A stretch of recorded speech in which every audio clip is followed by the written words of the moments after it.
let's make this thing trend on Twitter. Let's show folks that that the LGBTQ debate really matters. And one of the ways of doing that is to just get this to trend on Twitter.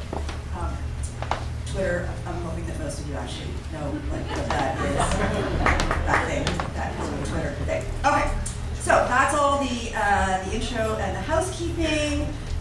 It is now my great pleasure to introduce Jean Wong, a well-known artist, director, and poet. She's a member of the inaugural Toronto Arts Council Cultural Leaders Lab and is currently in residence here at Buddies in Bad Times.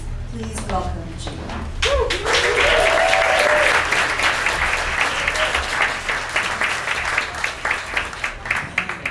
Good evening, everyone. It's so amazing to be here. This is an electric time. This is an electric election, and I'm honored to be opening this night. So before I begin, what I want to do is I want to honor and respect and acknowledge this incredible land that we stand upon. This is the place with the trees, with the water, and I want to recognize the traditional stewards of land who have taken care of it for tens of thousands of years. The Haudenosaunee, the Anishinaabe, the Huron-Wendat, and the Mississaugas. Yes, right?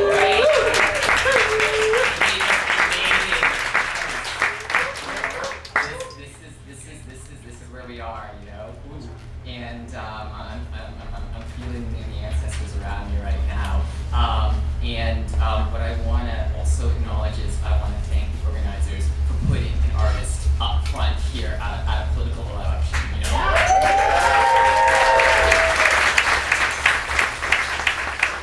and politics go hand in hand, and it's so important to integrate those two things in our society, you know. So thank you so much. You know, and for me, as someone who identifies as mixed, Asian, Indigenous, as a woman, as queer, as two-spirit, I am so honored to open this night.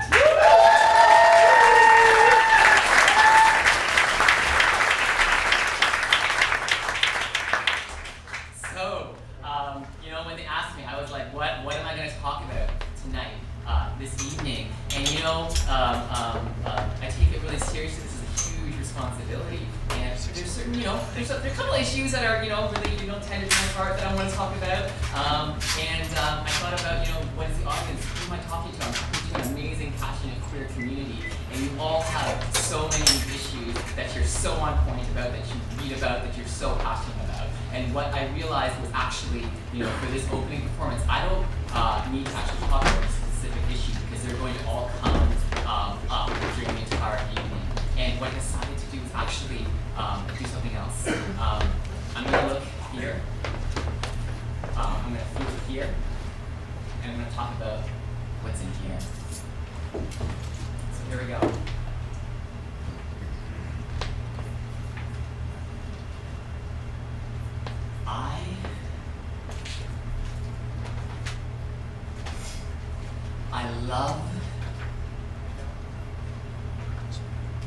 I love my mom.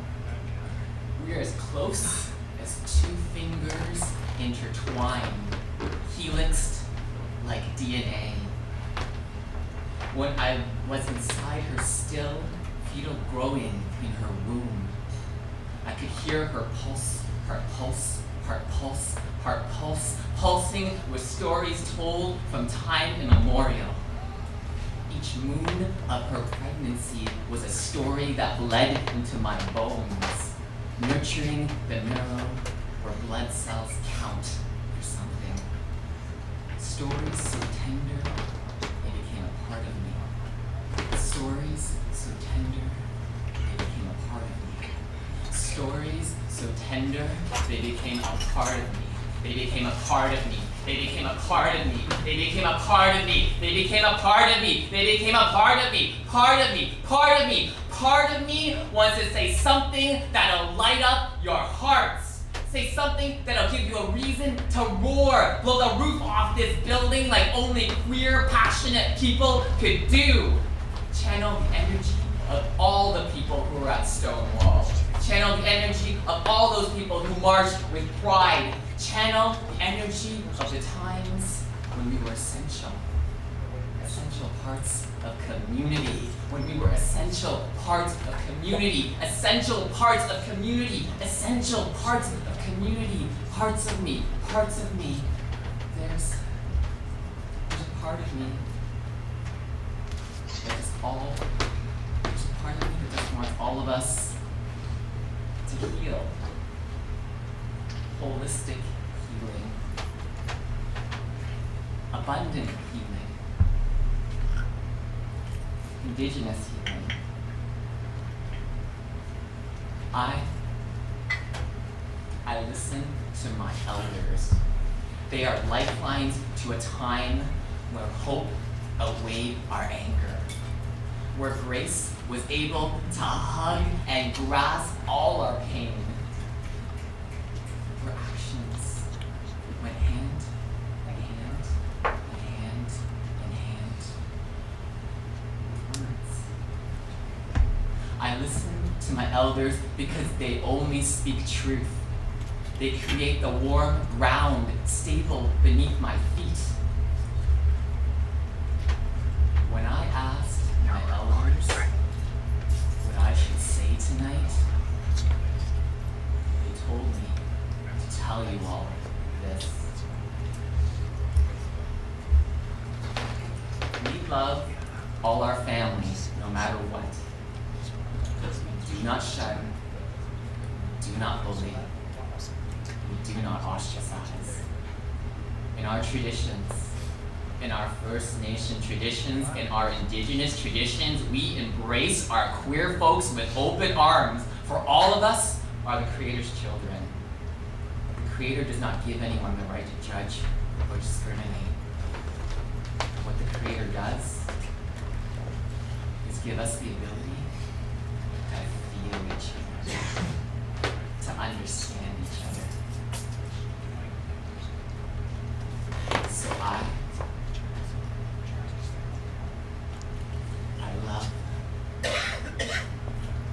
love you all. We are as close as two fingers intertwined, helixed like DNA. Thank you. Let's start this together.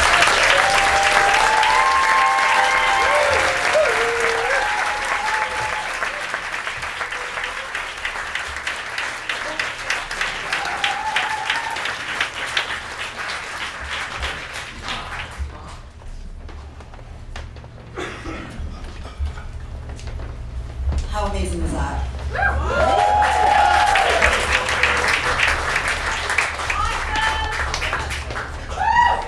So, let me just tell you what we're going to do next.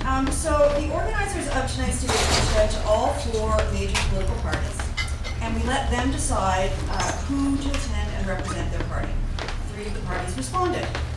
This is not a riding level debate. This is a national LGBTQ issues debate. There will be people from across Toronto, Canada, and Canada watching later online.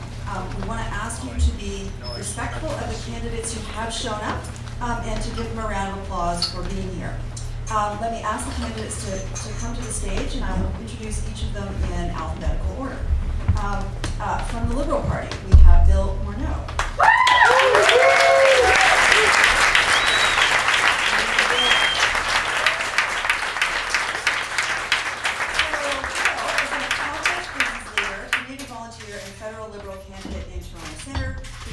Years, Bill has committed his energy, compassion, and expertise to Toronto Centre, where he works to support the arts, help street kids, and improve access to healthcare and education. Currently, Bill is the executive chair of Morneau Chappelle, Canada's largest human resources firm with over 4,000 employees. From the Green Party, we have Tolley.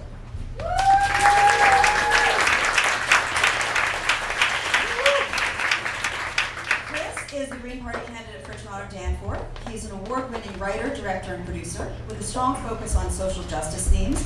His theatre, film, and inter-arts work has been seen across much of Canada and the U.S. Chris has been active in the Green Party since 2010, having fought 2 elections in Toronto Danforth by serving on the core campaign team for the party's former climate change critic.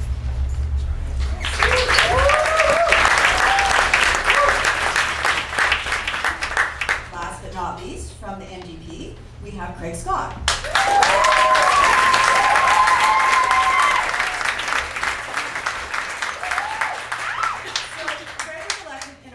In March 2012 as the MP for Toronto Danforth. He's the official opposition critic for democratic and parliamentary reform. Craig is the only openly gay MP from Ontario and works on the parliamentary law reform initiatives in the NDP's LGBTQ caucus. Until his election, Craig was a law professor at both Osgoode and University of Toronto, my colleague, specializing in international human rights law, corporate, social, and environmental responsibility. He's a former board member of the Centre for Equality, Rights, and Accommodation.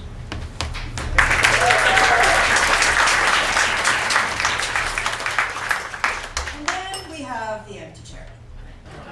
The Conservatives were invited. What they seem to have said was an empty chair. We received no response from them, though I do ask that the candidates not engage in a kind of Clint Eastwood debate with the chair that we saw in the GOP. But we decided to leave the chair there.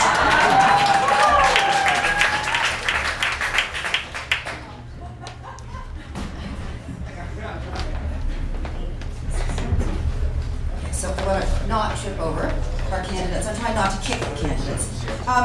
Okay, so the debate format. Our debate format for part one. Representatives of community organizations have spent a lot of time and energy coming up with questions that reflect the interests of their communities. Each person from the community group will have 1 minute to ask their question. We have 8 community organization questions. Each candidate will then have 2 minutes to respond. Jamie Marchino from Pride Toronto will be our timekeeper, my lovely assistant. And we'll wave the 30-second card, when you have 30 seconds left, and then ring the 2-minute bell. We are really serious about the bell. This bell, we are going to torment you with the bell. When the bell goes off, the talking stops. After the responses, if candidates want to respond, they'll then have 1 minute to respond. And again, remember the dreaded bell. The first 5 questions are about domestic policy issues. The last 3 are around international policy issues. There are, as I say, 8 questions from community organizations co-hosting this debate. I will call up each organization and representative in due course with their question. So, now, starting this off, the first is from Sherbourne Health Centre, and we have Katie Russo from Sherbourne Health Centre.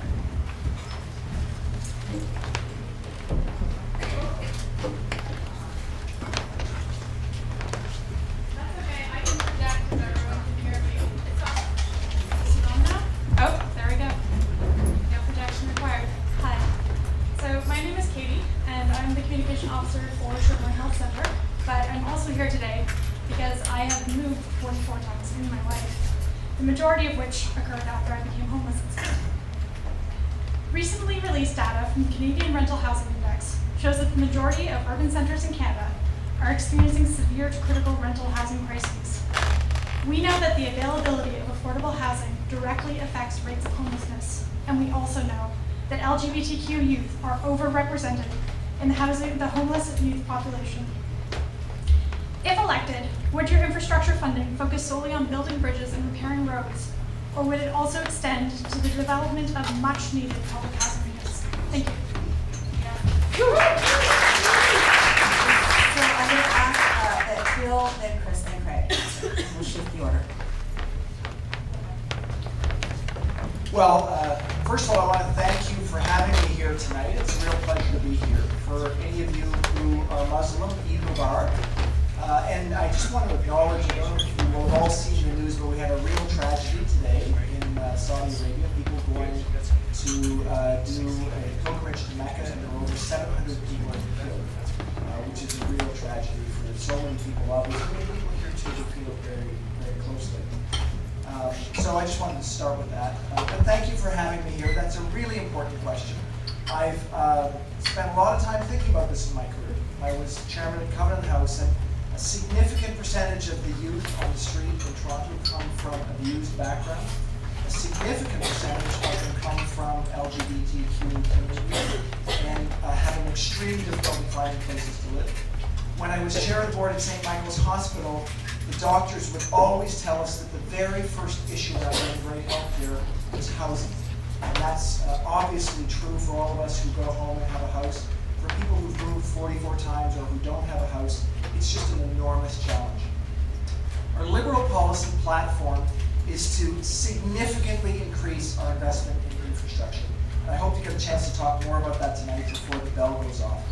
A significant $20 billion over the next 10 years is focused on social infrastructure, which is built around housing. We've been clear, we're willing to go into deficit for the next 3 years in order to fund a significant infrastructure plan. That housing investment will go towards building new housing, refurbish existing housing stock, renewing co-op agreements, and making an enormous difference on homelessness and underhoused people here in Canada, and specifically in places like Toronto where it's a real challenge. Honest. Thank you.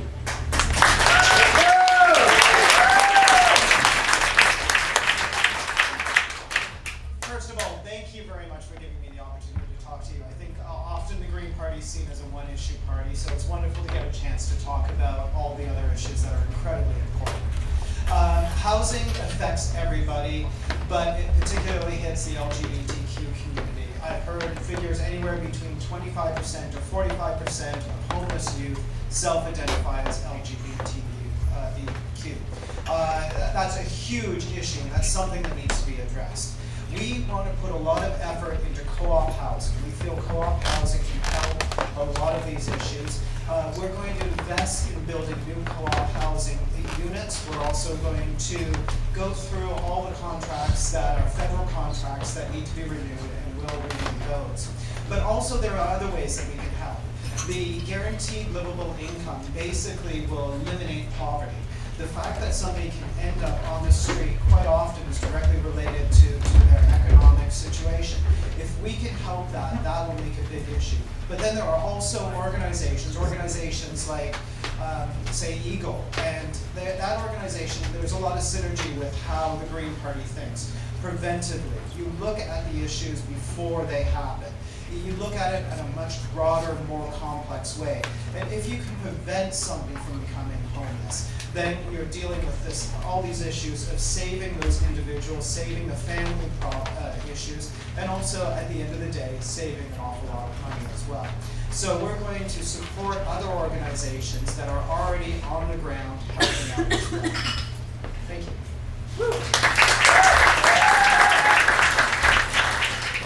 Thanks, Chris. Yeah, the short answer is yes, although the NDP platform tends to separate infrastructure in the sense described and housing. We want to make sure everyone knows exactly what's going into housing. The co-op social housing nonprofit agreements, the funding for all those will be renewed. An extra $2 billion for our first mandate will be put forward to enhancing the building of affordable and housing and all along those lines. But I'd like to say as well that I can say that after consultations about 2 years ago, Megan Leslie, deputy leader of the party here in this particular area of Toronto, with a variety of groups, we will be making sure that LGBTQ specific policies and initiatives around housing are part of an NDP national housing strategy, which is going to be something that will increase. So Toronto has a budding pilot project when it comes to the whole question of homeless youth, as Bill so rightly pointed out, the high percentage of kids and younger people in the streets who are LGBTQ. All of this has to be taken into account, especially in hub cities around Canada, where a lot of these youth end up coming as their first recourse from other areas in the province or the region. I'd also say we have to look at housing and the whole question of LGBTQ, the LGBTQ community in other respects as well.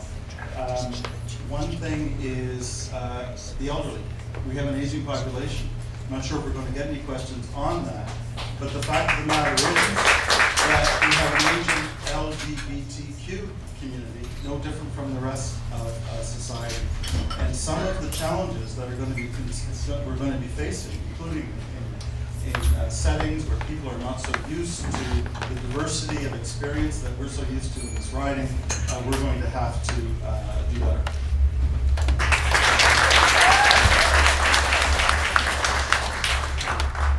Yeah, I feel like I'm aging by the moment. The second group we have is from the Trans Lobby Group, and we have Susan Gapka.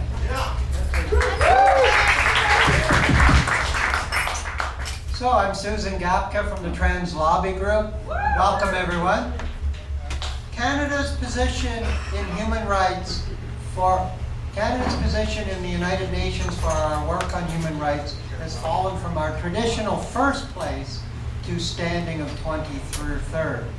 Nationally, Bill 279, which would have amended the Canadian Human Rights Act and Canadian Hate Crimes Provision to include gender identity and gender expression, would have provided much needed discrimination protections to trans people. This bill suffered delay after delay to a few members of provincial parliament and a few senators. And this bill died after 4.5 years, didn't get to third reading in Senate. How does your party intend to improve our standing internationally in regards to trans rights? And how will you provide basic human rights protection for trans people who need these very protections?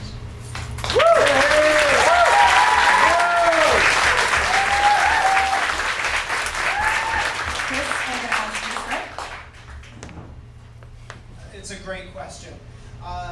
There are a lot of organizations already out there that are doing a lot of groundwork and have connections to worldwide organizations. We're not supporting those organizations enough. They already have connections. So what our responsibility is as Canadians is to make sure that a lot of the activists that are out there who are doing good work have the ability to do the work that they do. So that includes funding. Part of the problem is we have taken such a hidden reputation. We have our own problems here where we really are not fulfilling our basic human rights in the LGBTQ community, also outside in the Aboriginal community. We have an awful lot of shame that we're carrying right now. Part of what we have to do is we have to recognize that, take responsibility, clean up our own backyard before really we can start to go to other countries and start to try and put their houses in order. We have an awful lot of work that we have to do. At the same time, there are an awful lot of incredible organizations that we need to fund, and ultimately it does take action. Thank you. Let me start with the domestic angle. Bill C-279, the bill to give greater protection to transgender Canadians, is an NDP bill. It was fought for by Brenda, the LGBTQ. Sherry DeNovo and her colleagues in Queen's Park with Tolley's Law, and we have to make sure that it's one of the first items of business in the new Parliament after the Senate. And I need to make sure everyone knows what the priority of this was. The vote was going to be close, we knew it. Randall had probably 15 Conservatives lined up who would vote with us. We didn't know whether or not there'd be missing people, and 15 was just going to be enough. We needed everybody in the House. Tom O'Carroll made sure that everybody knew they were not to be anywhere near the ridings, they were to be in the House for that vote. We had Bob Ray, who was the interim leader of the Liberals, who agreed to talk to Liberals who were going to be voting against it, and they stayed on their butt in order to make sure that there was no voting against it. A few people missed the vote, which I regret to say. The fact of the matter is we also then have to move outwards, and we have to look at things like we just signed a Honduras free trade agreement with one of the countries where violence against the transgender community is the greatest in the world. This did not prohibit two parties in the House, the Liberals and the Conservatives, from blithely signing that agreement, mouthing platitudes about human rights, but saying, let's look at it in the future. We have to do better when we link human rights to all kinds of foreign policy aspirations and aspects. The Honduras Free Trade Agreement is just one.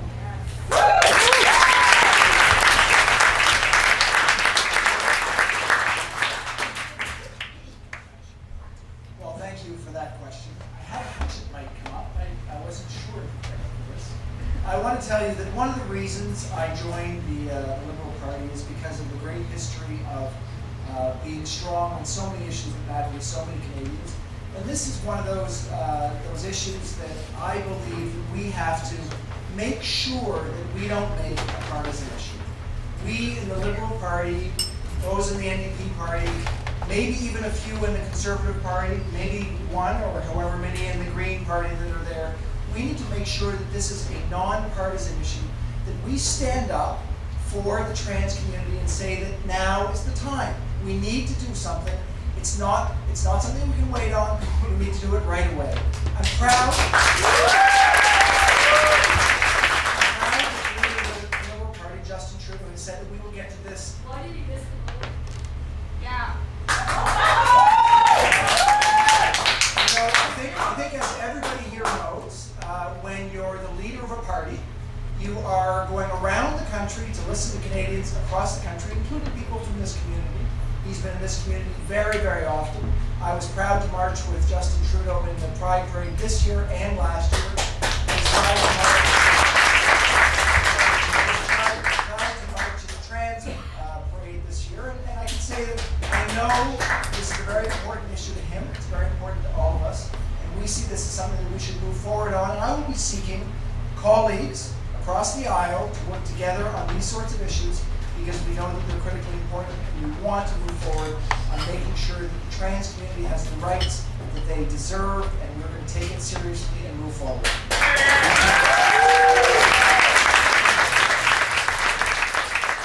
want to give each of the candidates an opportunity to respond if they'd like to. 1 minute each. The microphone is. Okay. It's easy to talk about being nonpartisan, but you're here to make a choice in this election. And you have to know some certain things about the government. I brought up one example, the Honduras Free Trade Agreement. It's just one small one that is very strong to violence against the transgender community. And it is true, people have to know it. Justin Trudeau did not show up for the vote, even though everybody knew that that vote could have been razor thin. The only reason we won the vote was that a bunch of conservatives themselves did not show up or abstain. He could not have known that. All right? It's the truth. You have to know it, and that's all I'm going to say.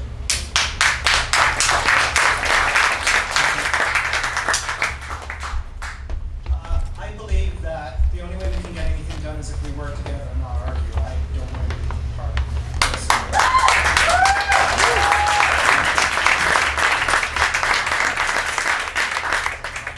So we will move to our next community organization, which is Buddies in Bad Times Theatre, and we have Alan here. Hello, I'm the new artistic director here at Buddies in Bad Times Theatre. I want to welcome everybody here.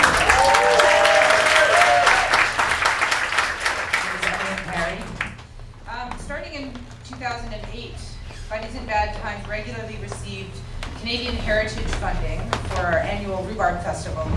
And this funding was cancelled in 2013 without explanation. We know that other queer arts festivals have had their funding cancelled or reduced by Canadian Heritage in recent years, including Vancouver's Pride and Arts Society, and in 2010, Pride Toronto was denied a major marquee tourism festival grant. Under this current government, we've clearly seen a lack of acknowledgement that queer arts and culture and festival are an important part of our country's cultural fabric.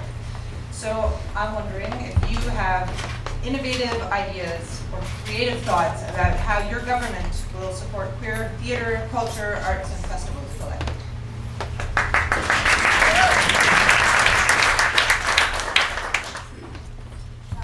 You're going to start with Craig. It's following you to use the word innovative.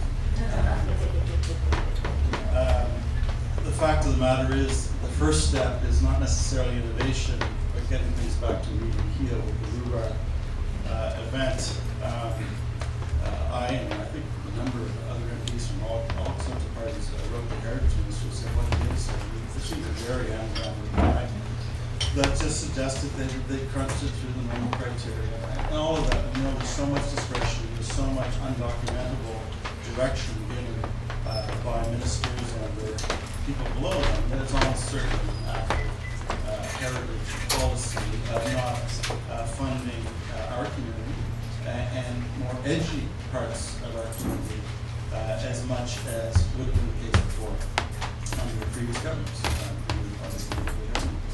So the first thing is to make sure that everybody knows that there's going to be absolutely no ideological mindset anywhere close to that in heritage funding. Beyond that, we have to think in terms of protecting our institutions more generally, and that includes the CBC. Today's announcement, the idea that at this time, CBC management that has been stacked by the Conservatives to slowly but surely strangle that institution to death is announcing that they're looking at public asset sales.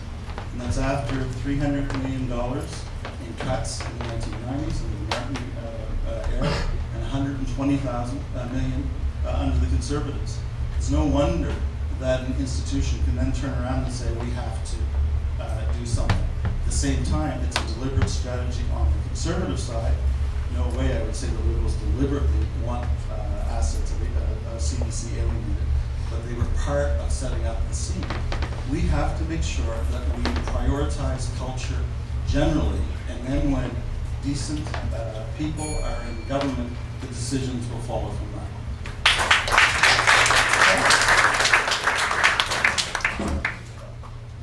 So let me start by saying I was really hoping that tonight would be a fairly nonpartisan affair. My good friend George Smithman's here somewhere. I said to George, I thought, maybe it would be not very partisan because I'm not actually competing with the people in the riding. But Craig's laid down the gauntlet, so let's just call a spade a spade. So in government, we're going to have to make choices. We've come out and said that we are willing to run a deficit for the next 3 years. At the end of the day, the way to answer your question is we need to have money to support the things that we want to support in this country.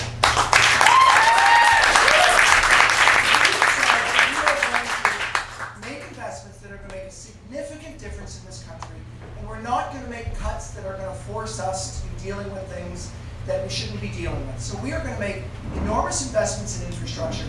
They're going to be historic because they're the biggest we've ever made in transit, in housing, and dealing with social assistance issues, green infrastructure. And the challenge when you do that is that there's this need to potentially make cuts somewhere else to fund them. We've said that's not okay. In a time of low economic growth, we can't be making cuts in other places because we need to fuel our growth over here.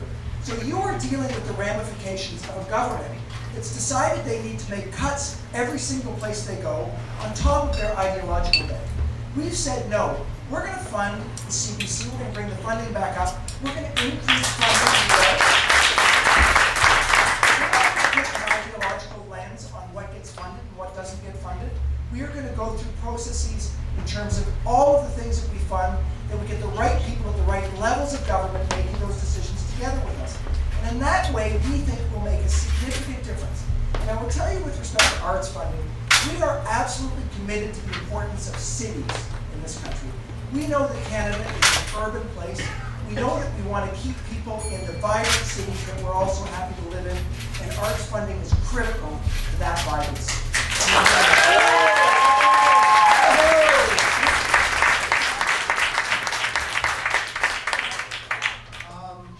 When I went to school, I started off doing a major in theater and a minor in political science. And during that time, I looked at history, and I saw that throughout history, it wasn't the businessmen, it wasn't the bankers that overthrew governments, that started revolutions, it was the artists. So I think the most important thing is that we start to get the artists up here on the stage and involved.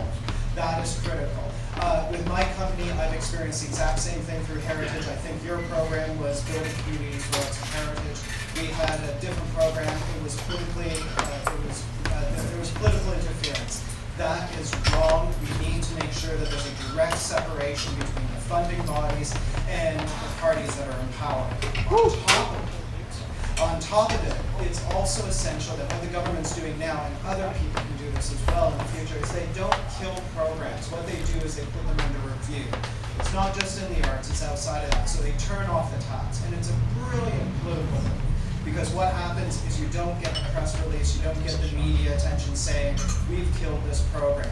But in effect, what they're doing is they're creating cuts, and they're these sort of mysterious phantom cuts. And that also has to stop. But it's only going to stop if we're all vocal, and particularly if the arts community gets involved.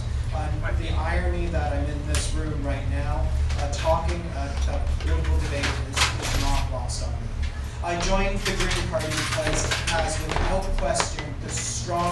Arts platform. We not only will continue to support and increase funding to all the usual organizations from Canada Council to the NFB, also to the CBC, we have the largest increase of 285 million annually. But there's also a respect for artists and respect for how artists influence society that I didn't see anywhere else, and that's why. Thank you. I have to say, with all of these questions and comments so far, I really am having to control myself from asking the chair, the empty chair, some questions. Any responses? Just a quick clarification. I believe the Rose said the same as we would do. We said it before as well. $120 million will be returned to the Treasury for CBC from the Conservative Party. The 300 million plus from before, there's nothing we can do about that at the moment, and I do believe that the Liberal Party is not committing to that either. That said, it's really good to hear that the Green Party seems to be putting on the table even more money, and everybody here looking at facts should notice that.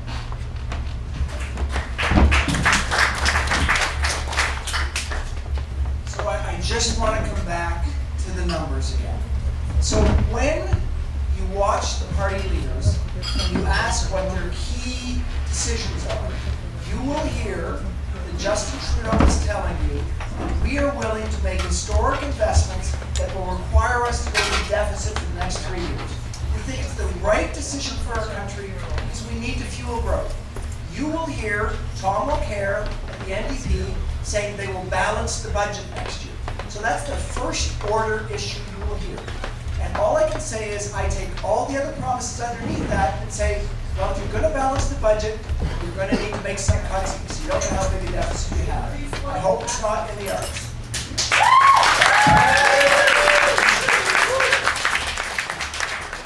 So we'll now go back to our questions. We have the Sherman Health Center again, and this one we have Graham Imrie asking a question. Thank you. Sherman Health Centre provides health and social services to our LGBTQ community, including over 500 trans clients in our primary care alone. A few studies done in Canada on the prevalence of poverty among trans Canadians have found that half of the trans population in Canada lives below the low income cutoff with an income of $50,000 or less. Guaranteed annual income is an initiative that's supported by many in Canada, including retired Conservative Senator Hugh Steele. Further, new research from the OECD suggests that boosting income for the bottom 40% of earners drives overall economic growth. If elected, will your party commit to creating guaranteed annual income supplement to improve the quality for life, quality of life for Canadians living in poverty?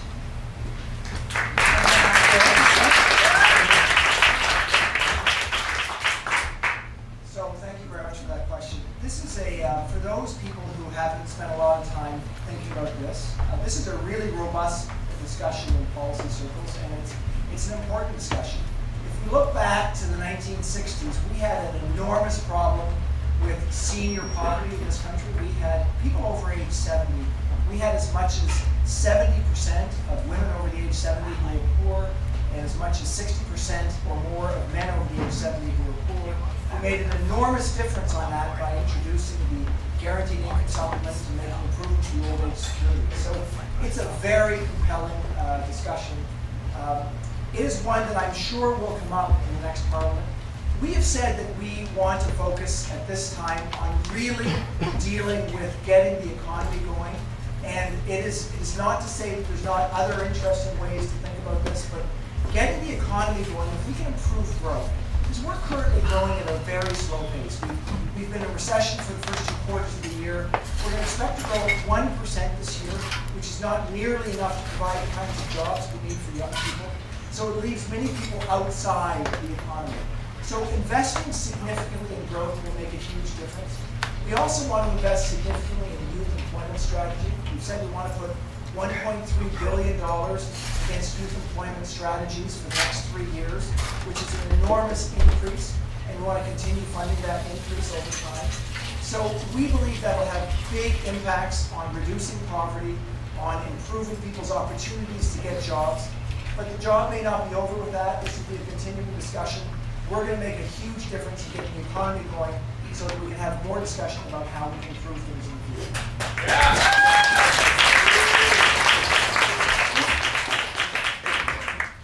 I can make this really quick. The answer is yes. The guaranteed livable income is one of the main planks of our platform. The thing about the Green Party is our policies have always been incredibly bold. I feel very brave. This is one of them. But we have evidence to back it up. The guaranteed livable income has been brought in and tested by other Green parties who have made coalition governments around the world. It's even been tested here in Canada and Manitoba in the 70s. The results were incredible. Some of the studies have found that if you modeled a guaranteed livable income in the Canadian model, we would save $1 to $2 billion on crime and judicial issues. We would save anywhere, and the studies differ, from $8 to $16 billion on healthcare issues. It would bring up levels of education. We would save money, but most importantly, we would eliminate poverty. And people and parties have been saying we want to eliminate poverty for decades and decades, and nobody's taken any concrete steps towards doing it. This would do it. There's no question about it. So that's my answer.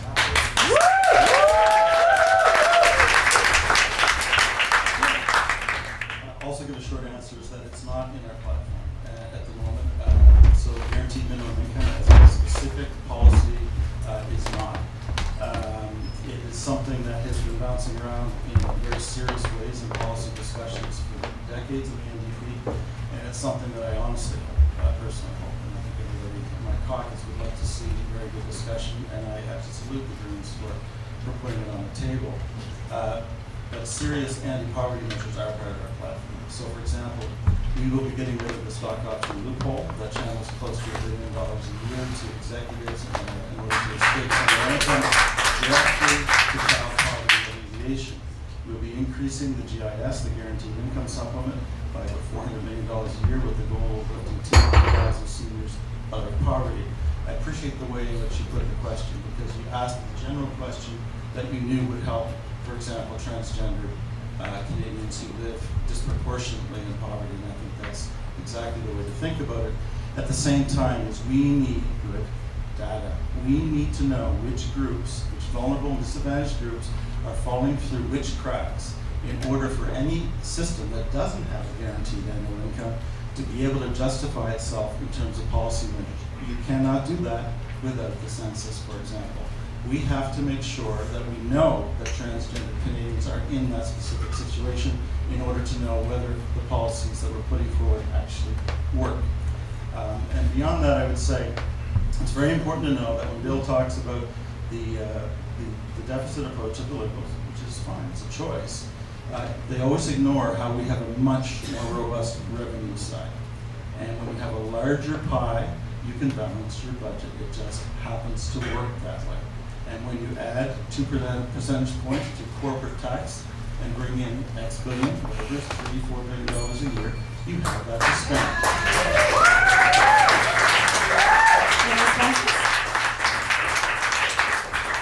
So in breaking news, hashtag LGBTQ vote is trending in Canada. Keep going, folks. We can get it into #1. Next, I'm going to call on the Canadian HIV/AIDS Legal Network, and Janet Butler-McPhee is representing. I think most people in this room can agree that Canada needs an adequately funded federal strategy on HIV and AIDS, which disproportionately affects LGBTI communities. In 2003, all parties in the House unanimously recommended that the federal strategy on HIV be enhanced by doubling its funding effectively. That hasn't happened. In 2007, the funding was cut and it's remained stagnant at a really unacceptable level. More than $100 million worth of funds for HIV and AIDS in Canada has just not been delivered. At the same time, we're seeing that there's 3,000 plus new cases of HIV infection every year, with new populations being increasingly affected, and that's according to PHAC's own statistics. We also have more science than ever about what works, and we're standing on the precipice of being able to end the HIV epidemic, but we need the political will to do it. So will your party commit to collaborating with leading HIV and AIDS organizations in Canada to envision a new, fully funded strategy to end HIV and AIDS in this country and around the world?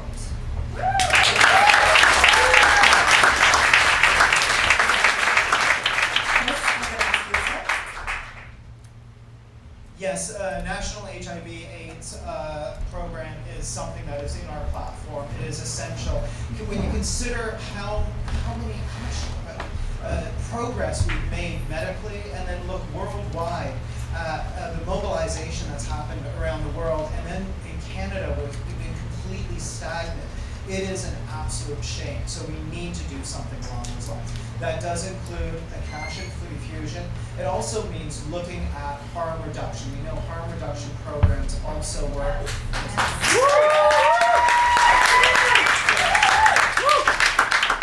Tons of evidence that show that it works. And once again, it's why not try to prevent something before you lose a person, before you lose a family. And also, if you, the person who's not here would also point out the fact that it saves money. And if you really want to look at the financial implications, it also saves cash. So harm reduction.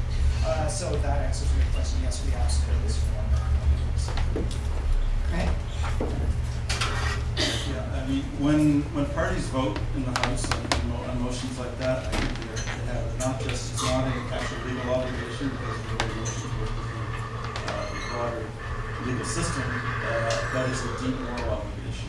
And parties that vote for that should be making it done. And I can't say more because that part of our platform hasn't been released. It's not for me to do that. But at the same time, it's also important to know that a number of other aspects come back and circle back on HIV/AIDS, including pharmacare. It's not the case that all Canadians necessarily have access to the medication needed if they're HIV positive. And starting the first step of a national pharmacare program by taking seriously the recent report that For anyone who knows me, they have to know how difficult it is for me to sit here and not be hooting and clapping and catcalling. It didn't even occur to me as a moderator that I was going to have to sit here politely. Oh, that's coming. You should be a candidate.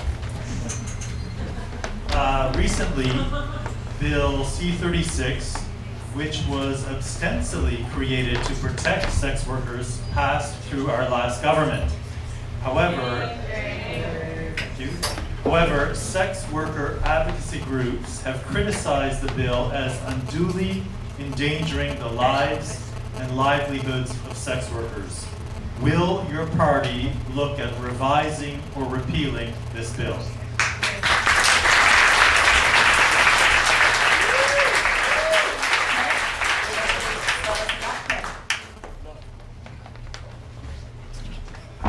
we fought it very hard since we have C-51 and the Unfair Elections Act. And there's no way, as Tom said, in respect to another subject 2 days ago, there's not a snowball's chance in hell that we would allow that legislation to stay in the books.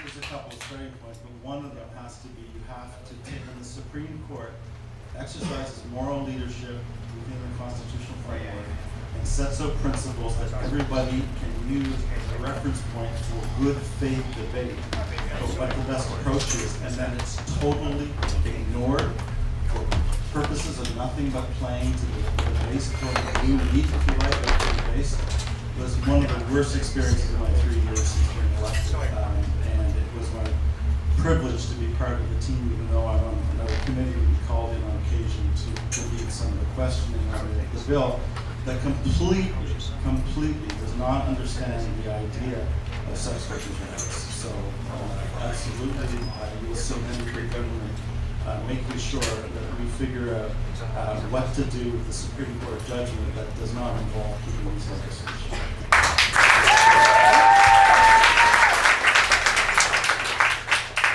Well, on this, there's no disagreement. We would want to get rid of this bill just as the NDP would. And we think that conservative here, but think that this is a continuing approach to getting service which is dismissing our courts, dismissing the judgments of our Supreme Court on issues that really matter to Canadians. So this is completely unacceptable. It's a bill that puts people in danger, and we would not stand for it. So we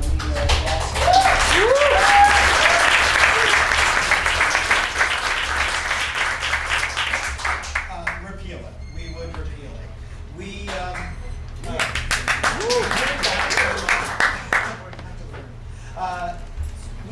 feel that the most important thing is the legislation has to be there to protect the sex workers. It's not about protecting the public. We need to talk and formulate legislation with sex workers. Right now, we prefer the model that's based on the New Zealand model, where very, very strong model. We would prefer something along those lines, where basically what you're doing is you're protecting the sex workers, not criminalizing it. At the same time, we need to also have structures in place so that if somebody does want to leave the business, they have the support and the ability to live any life that they want. At the end of the day, everybody has free choice, and we just need to make sure that everybody is protected and safe.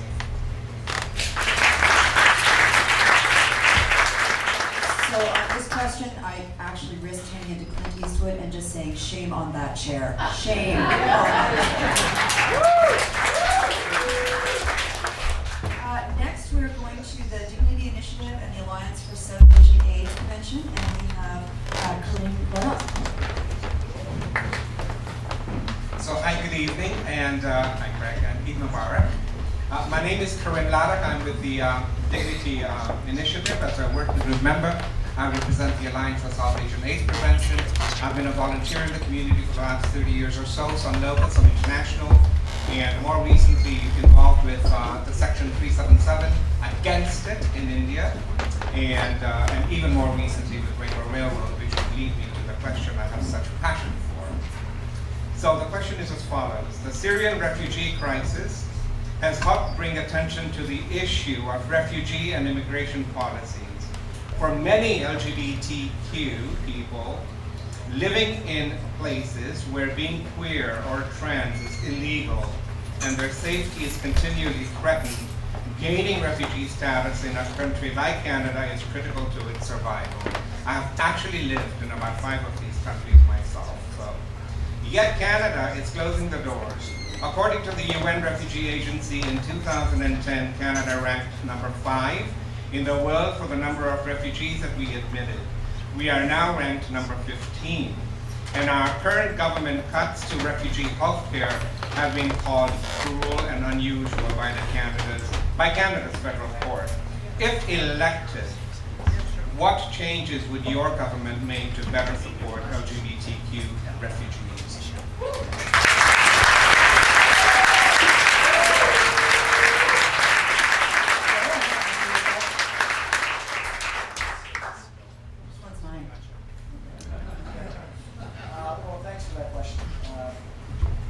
This is an issue that I feel very strongly about, like you do, the entire issue of refugees. And I have less specific expertise on the LGBTQ refugee issue, but I'll tell you that for the last decade I've been going to refugee camps. I've been supporting a refugee camp in Kenya, which takes in South Sudanese and Somalian refugees. So I've seen the enormous challenges that refugees face in so many parts of the world. And the real need, which is an increasing need, which I think is going to be the issue of our generation and our children's generation, because climate change is meaning that there's going to be more refugees, more internally displaced people around the world. As we know, there's so many countries in the world where being, LGBTQ basically is illegal. So that's obviously a situation that's wildly unacceptable, and it means that we're going to get refugees from those countries as well. I look at it and say we as a country have a responsibility to be part of the world community. And we have the opportunity to do so much better than we're doing right now.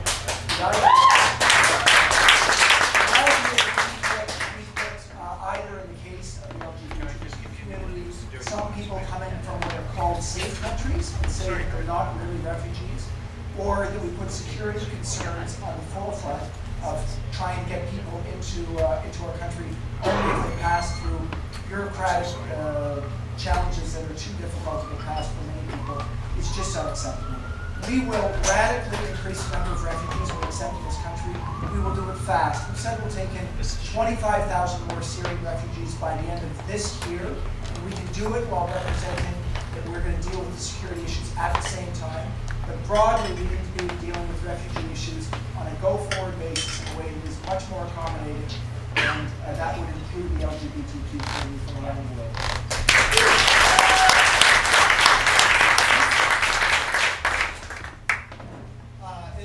It's an incredibly serious issue that we're dealing with right now. I think when we talk about refugees, we also have to take some responsibilities ourselves. We have done an awful lot of, we have made an awful lot of action that has created a lot of our issues. At the same time, a lot of our, so we have a responsibility to take asylum, to offer asylum. So that's essential. There's just, that shouldn't even be on the table whether we should offer asylum. We have other issues also that are dealing with refugee claims. Right now, one problem that we have was the Conservatives killed the interim health refugee program, which basically took away the health care of refugees. The Supreme Court came along and said, no, you can't do that. That's wrong. And then they implemented it, but they implemented it in a very selective way. So what's happening is we're saying, okay, we will bring in and offer asylum to people who are coming from incredibly difficult situations, but not offering the support, and that is absolutely wrong. The next refugee that enters Canada is probably going to be the next leader, and we have to make sure that they have the same kind of support that we all do. So that's something that we also focus on as well.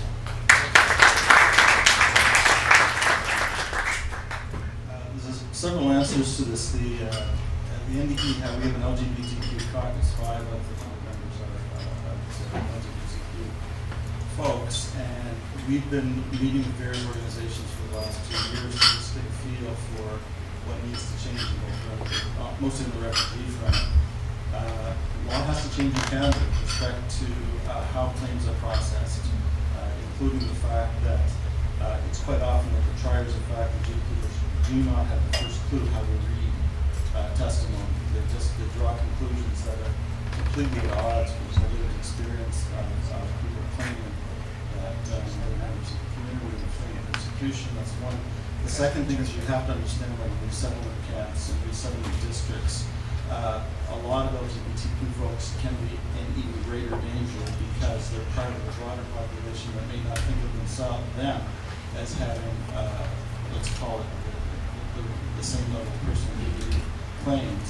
And we have to figure out how Canada, in the resettlement process, without endangering those people, can make sure we find ways to get them out early. We've had a number of cases that have come to my attention in my office of people trying to get out of camps on a priority basis because they feel threatened in the camps themselves. And the last thing is, we need to think about in-country refugee programs, at least a pilot project in 1 or 2 countries, where people can actually find a way through linking organizations working with the embassy to make claims where they are and not have to get out of the country in order to do so. So those are just 3 things.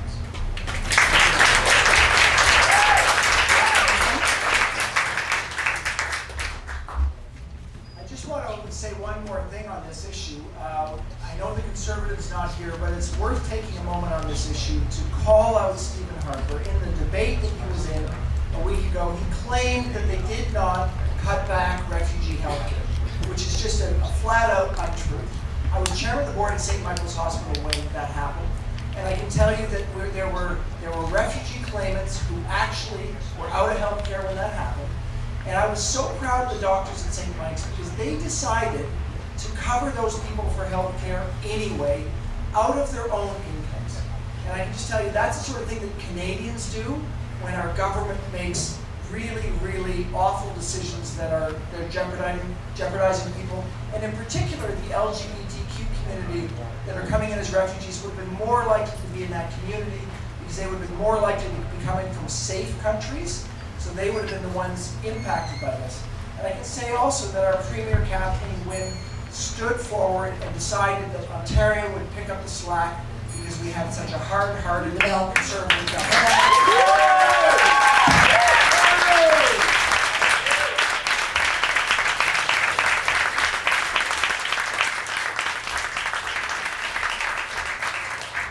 So our next question comes again from the Dignity Initiative, and I'm going to ask Ms. Val Hernandez.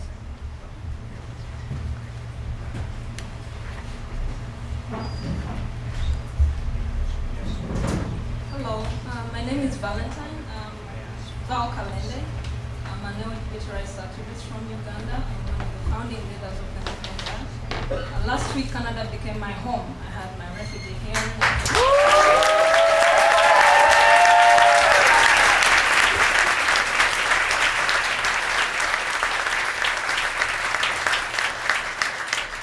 So I'm currently involved with the Dignity Initiative, which is advocating for global LGBT rights. And my question is around funding for Canadian NGOs who are doing human rights work. While Canada has started to do some funding support for LGBT movements around the world, including embassies, there's almost no significant funding for either Canadian or international NGOs doing human rights work. Through the Dignity Initiative, our research has shown that identified that the largest grant ever to be given to a Canadian NGO came from the Dutch government. And it was $3 million going to Oxfam, Canada, to support human rights work in Pakistan, Zimbabwe, and South Africa. If elected, tell us what your government will do to restore Canada's reputation on human rights, and how you will use Canadian international development funds to advance human rights for all the people globally.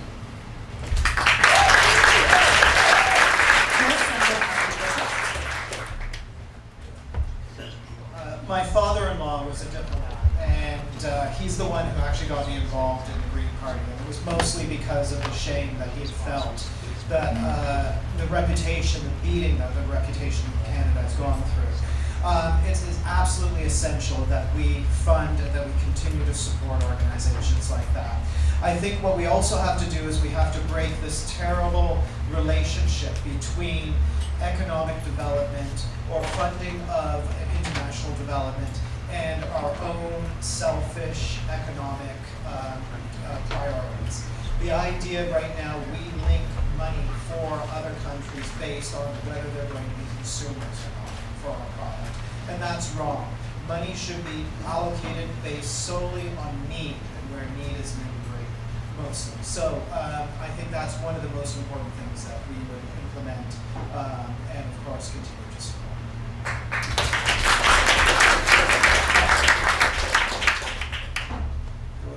Where Chris ended is a good place to start. Our Canadian aid and development assistance policy has been nothing short of perverted over the course of the last 10 years, to the point that it's become a vehicle or a kind of a kissing cousin to outreach for corporate interests in many countries, including to the point that there's this tight connection between say, assisting Canadian mining companies or natural resource companies with community-based projects as part of the philosophy of trying to achieve agreement on local company and areas for extraction. It's just a small example of the kinds of things that go on. We absolutely have to become part again of what one used to call UN circles like-minded countries. The Netherlands, Sweden, Norway, Denmark, countries that you were saying actually funding Oxfam Canada continue to deliver, and Canada increasingly has become a pariah in their midst. For 22 years I've been an international human rights law professor, and this is very, very close to my heart. I absolutely know that the fundamental values orientation would take place under the NDP government, and I think most people in the room would have no doubt about that, given the way the NDP pushes these issues constantly. And I would make, just in case my question comes on this, I would make one last point. We have to make sure that we eliminate anything that shows us up as hypocrites when we actually go in the world and fight for human still have sitting on our books in the criminal code, section 159, which criminalizes immigrants and creates ridiculous exceptions that still leaves it standing. It's been held unconstitutional in 5 provinces, and it's only, I have a bill in the House to repeal it. The first Attorney General to acknowledge it's unconstitutional was Peter MacKay in a letter 6 months ago. We have to get rid of that provision.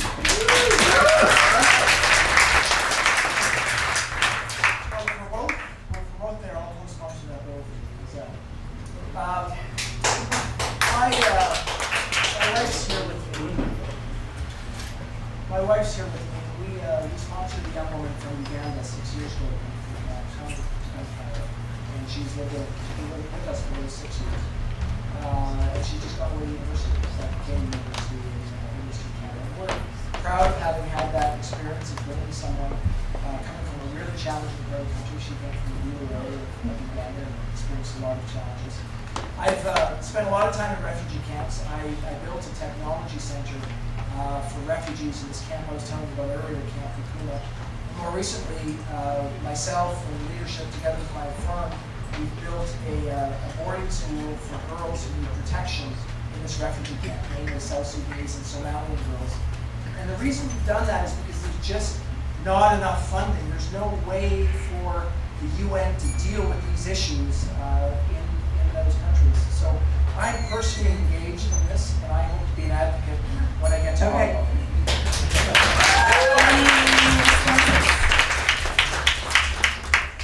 Greg can't resist.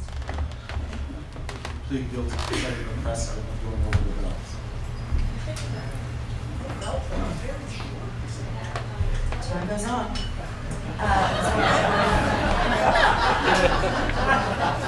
Okay, in terms of our community groups, last but not least, we now have NP laws, and we have Andrea Houston. But that's okay. Hi everyone. I know that. I know you do.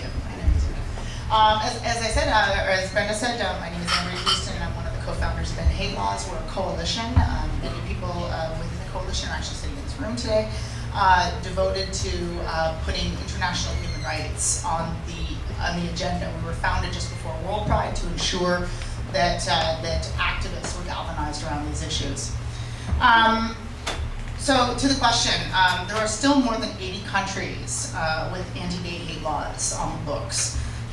More than a half a dozen of them, close to a dozen, have actually the death penalty as punishment.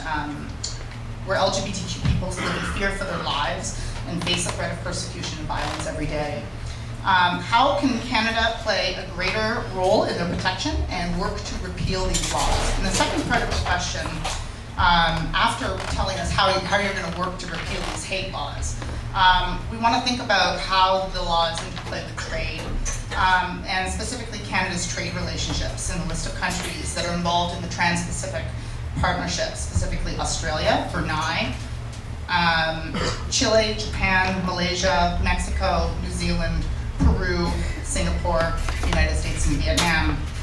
Some of these countries do not meet normative minimal standards for labor, human and environmental rights. Specifically, Brunei, for instance, has recently imposed a law that can punish same-sex acts with stoning to death. Malaysia is also incredibly repressive to gay, lesbian, and trans people whose rights are routinely violated by federal and state authorities. So far, Canada's message under Stephen Harper has been clear: no rights, no problem, we'll still do business with you. Will that change under your government, and will you put human rights above trade and money and greed?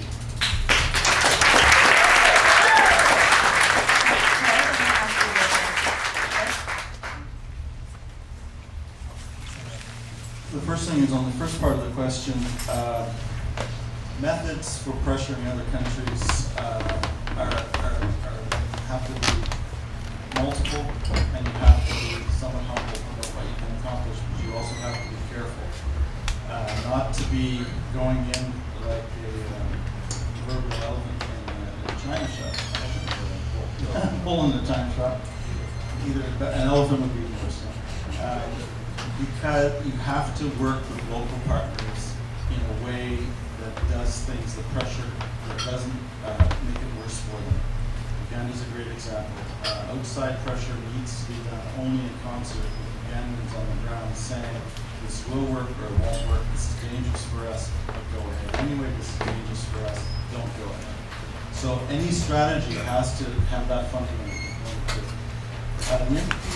Partly the Sochi Olympics brought a lot of this to a head. In the same way as much that's in the Dignity Initiative that I absolutely no doubt the NDP will be endorsing, much that was in the Dignity Initiative actually dovetailed with a number of recommendations on foreign policy that came out of the Sochi Olympics time that the NDP endorsed provision by provision, the whole thing. And one of them is we have to begin to look at the most serious hate mongers out there, whether they're officials or whether they're missionaries coming, so-called missionaries coming from the U.S. to other countries, and find ways to individually target them with sanctions and with exclusions on their travel patterns. At the minimum, folks like that should not be able to come to Canada. On the rest, the TPP, from what I said earlier on the Honduras trade agreement, we have to take seriously exactly those kinds of well below the line human rights issues. TPP being a multilateral agreement, that specific issue becomes harder. Honduras, we could have just said no.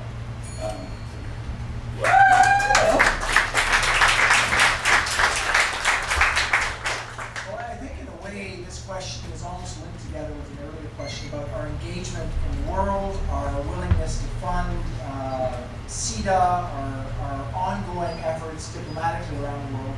One of the questions that we like to ask is, with which country do we have better relationships 9 years after a conservative government? I can only name, I think, one or maybe two. And you can probably figure out which ones those are. So we've not done a good job internationally. We clearly need to be more engaged internationally in order to have an effective voice in those discussions. I think Craig says it right. It's difficult for us to make impact on laws in other countries, but if we're not engaged, clearly we just can't. So the idea that we need to be more engaged, we need to stop muzzling our diplomats. Our diplomats are now muzzled. The best ones are considering leaving because they're no longer having fun in their jobs.